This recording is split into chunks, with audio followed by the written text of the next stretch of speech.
Welcome back to the 23rd Annual Wild and Scenic Film Festival right here in Nevada City, California. We are at the Media Lounge, and I am your host for this segment, Kimberly Ewing. And I have Mother River, the movie, Mother River. We have Devin, the subject, and we have JJ, the cinematographer, editor, director. Welcome to the Media Lounge, you guys. Thank you. Happy to be here. We're so delighted to have you guys. You're from Minnesota. Yes. So welcome to California sunshine. Yeah, We're happy you brought it with you. Look at you. Thank you. We're delighted to hear about Mother River because of many reasons. But one, we have a Yuba River that we beloved here in Nevada City. It's a three-forked wild and scenic river. And so we welcome you with an open heart and open arms.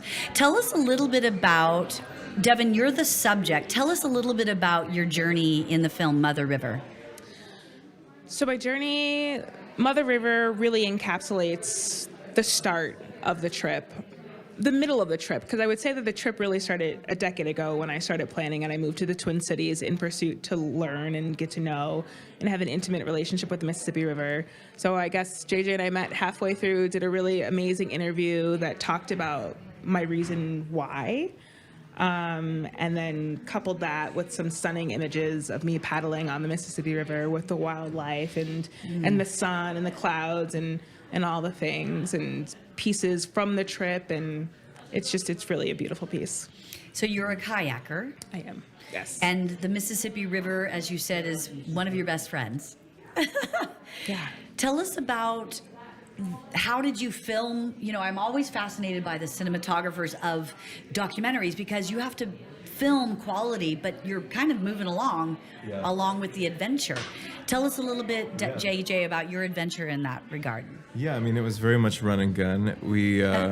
I'm connected with her like only shortly before she actually left, so we didn't have much time to come up with a plan or anything like that. I had GPS location that sometimes worked, sometimes didn't. I was texting her here and there, just trying to figure out where she was going to be. And then she was going so fast that I'd be on the beach or on the cliffs, and it'd be about a 10-second clip of here she is, there she goes, try to go to the next spot. At one point, we did have a few people stationed along the river.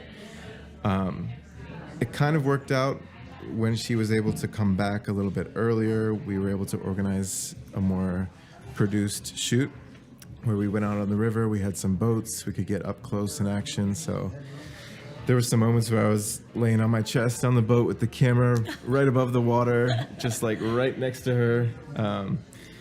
We put a camera on her head at one point. You did? Got some POV shots. Still owes me for the chiropractic. Yes, yeah.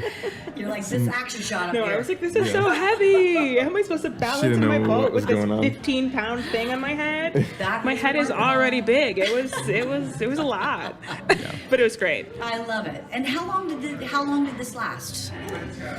A few weeks. I mean, from the time we met till the time we were probably done shooting was maybe like a month and a half. Maybe more? Two? Maybe more. Okay. Maybe more, Yeah. because I was on the river from Memorial Day I launched, and then catastrophic flooding stopped me in Hannibal, Missouri on, I think it was June 27th? June 28th? Oh, okay. Yeah. And I was very much like stop and go. Like I'd be filming for a few days, drive up and then drive back for other work, and then try to keep up with her and her crew. And from what I can tell, Devin, from what we said off the air, this was a highly publicized journey. How did that feel? You're like, oh, everybody's watching me get down the Mississippi. You know, if I could afford to do it for free, I probably would have gone without anybody ever knowing that I was going. But I also understood from my experiences as a kayaker of color, Black woman on the water, that me being representative of, I don't want to say like forging the space, but letting people know that like we are out there, we do paddle, we are in the outdoors. So often people say Black people don't, and I wanted little girls to know that like Black people do. And yeah, so that was part of the reason for making it public, fundraising, because you know I've got a bottom line to meet and a son to feed and all of those things. So And you said the Mississippi is what, 2,300 miles? 2,350 miles. Wow. And which part of the Mississippi is your favorite to kayak? Goodness. Is there such a thing?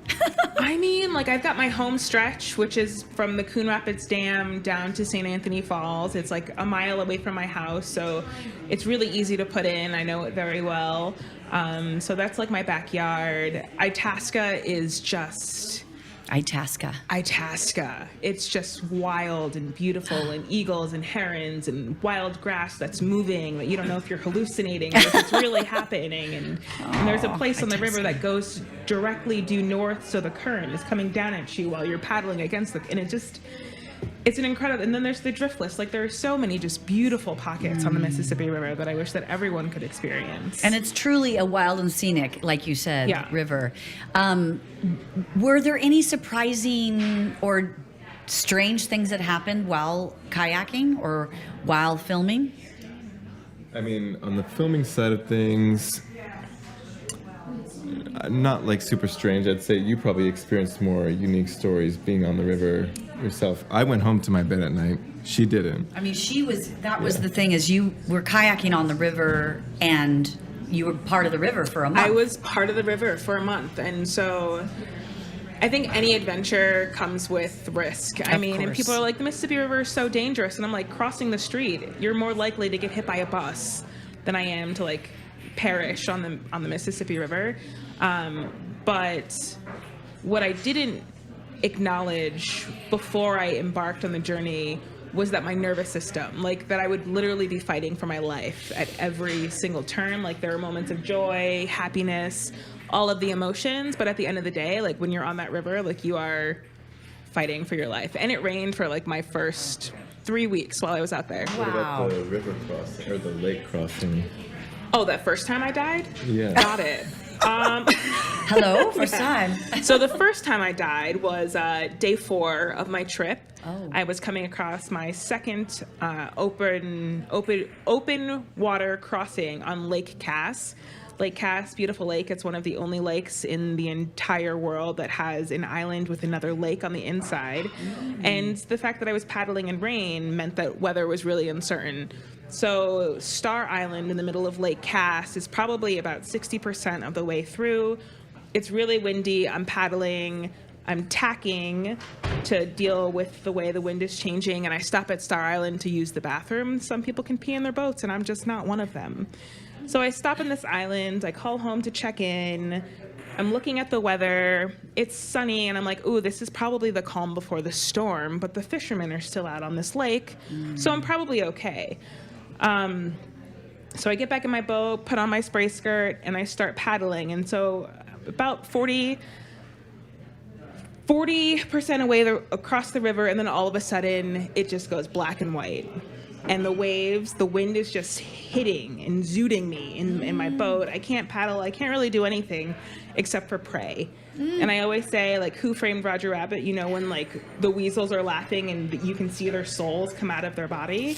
I'm in my boat, and I literally can feel my soul, like, come out. I'm praying to my grandmother. And then all of a sudden it stops. The sun comes back out, and, like, 16 more miles to go to where I get to sleep. But yeah, and that was day 4. And that was the first time I almost died on the Mississippi River. Wow, what a thrill. It's called Mother River. Yes. Did you guys screen already at our film festival? We did. How did it go? It was great. incredible. Was it well attended, Yeah. enthusiastic? Full theater, everyone was The lineup super was great. excited. Yeah. I love that. Beautiful films. Well, we love that you guys are here. We love that you love the Mississippi River. We also love our Yuba River. It's a delight to have you guys, and keep on adventuring. Will do. Thank you so much. We're here at the 23rd Wild and Scenic. We'll see you on the next one. Thank you.